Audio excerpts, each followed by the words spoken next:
गिन चुन के 2-3 राज्य हैं, फिर हिमाचल प्रदेश में लोगों को सैलरी की असुविधा क्यों हुई? कांग्रेस आज तक एक अच्छा मॉडल क्यों नहीं दे पा रही? सुलोचना देवी धनबाद से पूछ रही हैं, सत्ता पाने के लिए सरकारी खजाने के इस्तेमाल के खिलाफ कानून क्यों नहीं बनाए जाते? आ रही हूं अनुराग ढांडा जी, पहले विवेक श्रीवास्तव, फिर आपके पास। सर अनम्यूट कर लीजिए, नहीं तो कहेंगे मैं बोलने नहीं देती शो पे। I think there is a problem. Patch दूसरे नंबर से किया है and they are taking the audio from a different phone. Anyway see देखिए, मैं बड़ा क्लियरली आपको बताना चाहूंगा, 60 के दशक में कम्युनिस्टों के कहने पर मिसेस इंदिरा गांधी ने इस देश के बैंकों का राष्ट्रीयकरण करा था, नेशनलाइजेशन ऑफ द बैंक्स। और 76 के अंदर जो अमेंडमेंट हमने करवाया था कांग्रेस से कहलवा करके, उसमें हमने सोशलिस्ट शब्द इंट्रोड्यूस करवाया था इस मुल्क के कॉन्स्टिट्यूशन में। और दोनों के पीछे एक ही मंशा थी, welfare of the common man, welfare of the poor, और वो एक नेसेसरी चीज है। अब सुप्रीम कोर्ट के यहां अगर कंप्लेन लेकर के हम जाएंगे कि फलाने इंडस्ट्रियलिस्ट, चाहे वो अंबानीज हो या कोई और हो, और उनका इतना जो लोन है वो बीजेपी की गवर्नमेंट ने कहीं ना कहीं फैसिलिटेट करके माफ करवाया है, तो कोर्ट बड़े आसानी से कह देता है कि साहब दिस इज नॉट, हमारे ज्यूरिसडिक्शन के बाहर की बात है, this is between the bank and if you feel there is a wrong doing in a fraud kind of a way, तब आप उस तरह से केस को फाइल करिए। तो पॉलिसी डिस्क्रिप्शंस बड़े क्लियर हैं। ये सरकार विदेशों से पैसा बोरो करती है। कृपा करके दर्शकों से निवेदन है, जाएं और चेक करें कि मुल्क के ऊपर कितना कर्ज है, 2014 में कितना था, 2024 में कितना हो गया है। उसके बाद रेवड़ी गरीब आदमी को नहीं मिलती है, रेवड़ी मिलती है बड़े बड़े इंडस्ट्रियलिस्ट को, जिनको लोन्स मिलते हैं सरकारी बैंकों से, वो घाटे में जाते हैं। तब बीजेपी की सरकार कहती है कि बैंकों को जो है जोड़ा जाए, साहब मर्जर ऑफ बैंक्स किया जाए। फिर से कहती है कि साहब एलआईसी और सारे इंश्योरेंस कंपनियों के अंदर 100% एफडीआई करें। अभी एलआईसी वालों ने जो है प्रोटेस्ट किया है। बीजेपी के प्रवक्ता बैठी हैं, इनसे पूछिए लेबर लॉ, जो 4 लेबर कोड आप लेकर के आई थी 2019 में, आज तक आप नहीं लागू कर पाए, क्योंकि उसमें टोटली ईज ऑफ बिजनेस के नाम पे आपने हायर एंड फायर की नीति, और जो छोटी मोटी स्ट्राइक यूनियन वाले करते थे उसको भी इलीगल डिक्लेयर किया है। तो आप ये जो है एक तरफा चीज कि ये देश सिर्फ बड़े बड़े पूंजीपतियों का है और गरीबों को कुछ नहीं मिलेगा, ये गलत चीज है। ये धारणा ही गलत है। बड़े पूंजीपति तो बस पिछले 10 साल में ही आए ना, उससे पहले जिस सरकार को आप कह कर सोशलिस्ट और ये वो डलवाते थे, उस सरकार में तो ये लोग थे ही नहीं, अभी पैदा हुए हैं। और दूसरी बात, शायद जब आप यूपीए सरकार में साथी भी थे 4 साल, तो आप आंख मूंद कर बैठे हुए थे, वो ना सुन बुरा, ना देख बुरा, ना बोल बुरा, वो आप बैठे रहे, क्योंकि माल्या लूट कर ले गया, कोई शब्द नहीं निकला, वधावन लूट कर ले गए, कोई शब्द नहीं निकला आपके मुंह से। इश्करन भंडारी, दोनों तरफ से जो आर्ग्यूमेंट आ रहे हैं, कहीं भी आपने सुना कि जनता के हित की बात हो रही है? बात यहां हो रही है कि फ्रीबी कल्चर में, और बीजेपी भी ये कहती है कि 23 million people have come out of the poverty line. अरे भाई, तो फिर भी 80 करोड़ लोगों को ये मुफ्त का राशन क्यों जा रहा है? क्यों जा रहा है? इस सवाल पर कोई जवाब नहीं आता। ये सवाल अहम है कि क्या हम लोगों को कामचोर बना रहे हैं? देश में परिश्रमी होने चाहिए या कामचोर? ये भी तो एक बड़ी डिबेट है।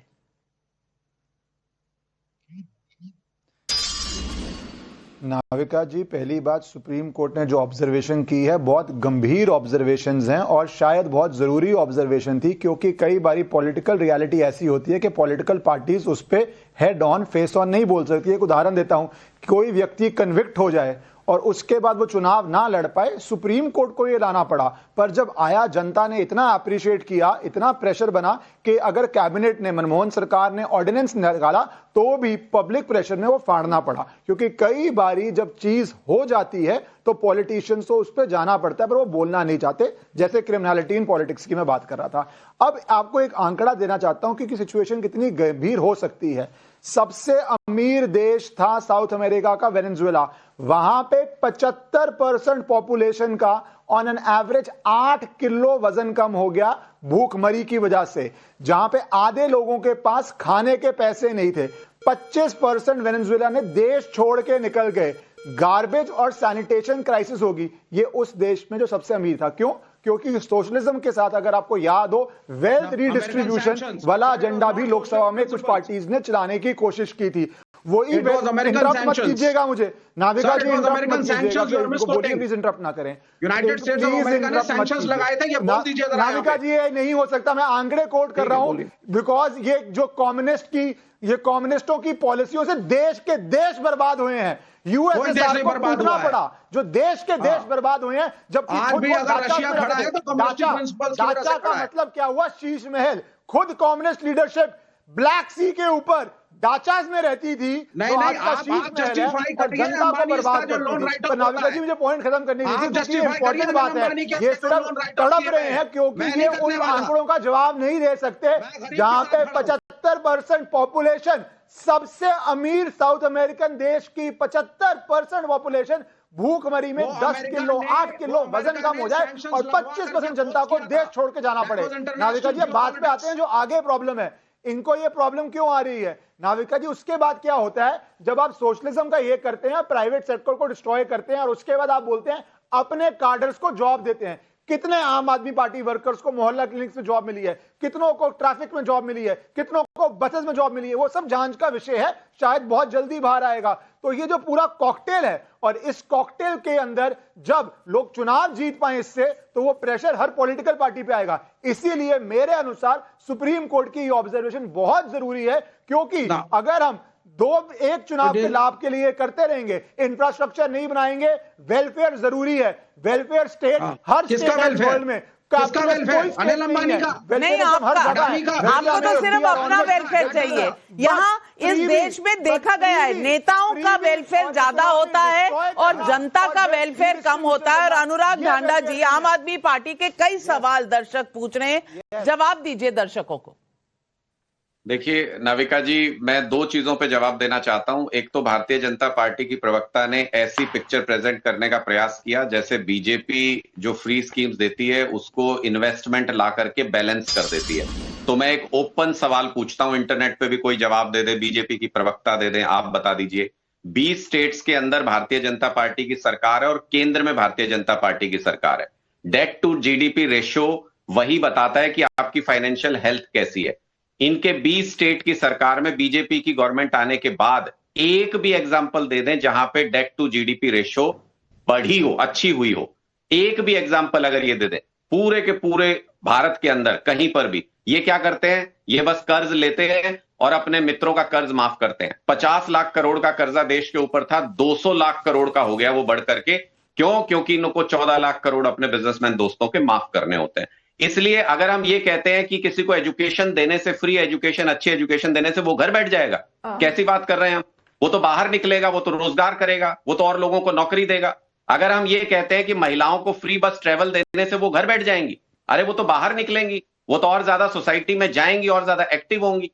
हम किस तरीके का उदाहरण देना चाहते हैं? अनुराग ढांडा जी, मैं समझती हूं आपको इतनी इकोनॉमिक्स तो पता होगी कि वेव ऑफ और राइट ऑफ में कितना फर्क है।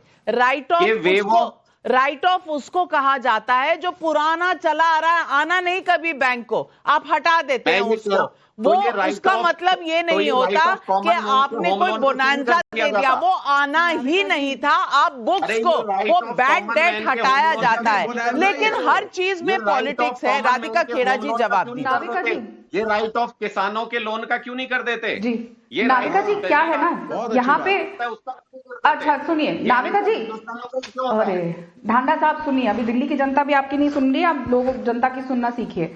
देखिए क्या है ना, चाहे कांग्रेस हो, आम आदमी पार्टी हो, समाजवादी पार्टी हो, इनको तकलीफ किस बात से हो रही है? इनकी जहां सरकारें रही हैं या हैं, उन्होंने बिल्कुल ही एक्सचेकर को बर्बाद कर दिया और कुछ भी ऐसा नहीं कर पाए कि वहां की जनता उनको दोबारा लेकर आए। लेकिन लगातार जो हमारी सरकार बार बार आ रही है, वो इसीलिए आ रही है, जो ये कह देते हैं कि हमने ये दे दिया, वो दे दिया, हमने क्या किया देश को। तो मैं गिनवा दूं, 60 करोड़ लोगों को Ayushman Bharat health care scheme की वजह से इलाज मिला है मुफ्त का। तो हमारे देश के लोग अगर हेल्दी हो रहे हैं तो सरकार का पैसा उसमें लगना चाहिए। चाहे ये बात कर रहे हैं बिजनेस के लोगों का, हमने कर्ज माफ कर दिया, तो मैं बता दूं 22 lakh crore loans small business वालों को मिला है, जिसमें से 68% महिलाएं हैं, ओबीसी है, एससी है, एसटी है, जो डाउन ट्रोडन लोग हैं, जिनको सशक्त बनाने की सरकार की कोशिश है, वो सशक्त बनेंगे तो देश आगे बढ़ेगा। तो ये तकलीफ आप लोगों को है कि ये लोग, जैसे अनुराग जी ने कहा, अनुराग ठाकुर जी, मैं आपके बीच में नहीं बोली, ये तरीका नहीं होता है। अनुराग भदौरिया जी ने कहा कि इतने लोग आज भी ऐसे हैं। नाविका जी, मैं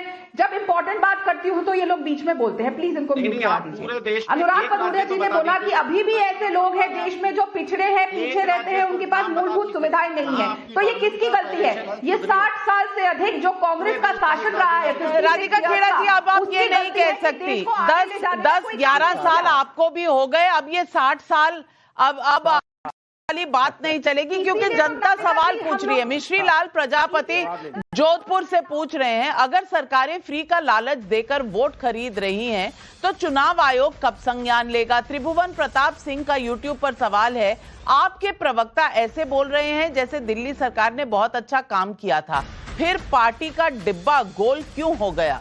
धीरज अग्रवाल का मेरठ से सवाल है, आप हर समय शिक्षा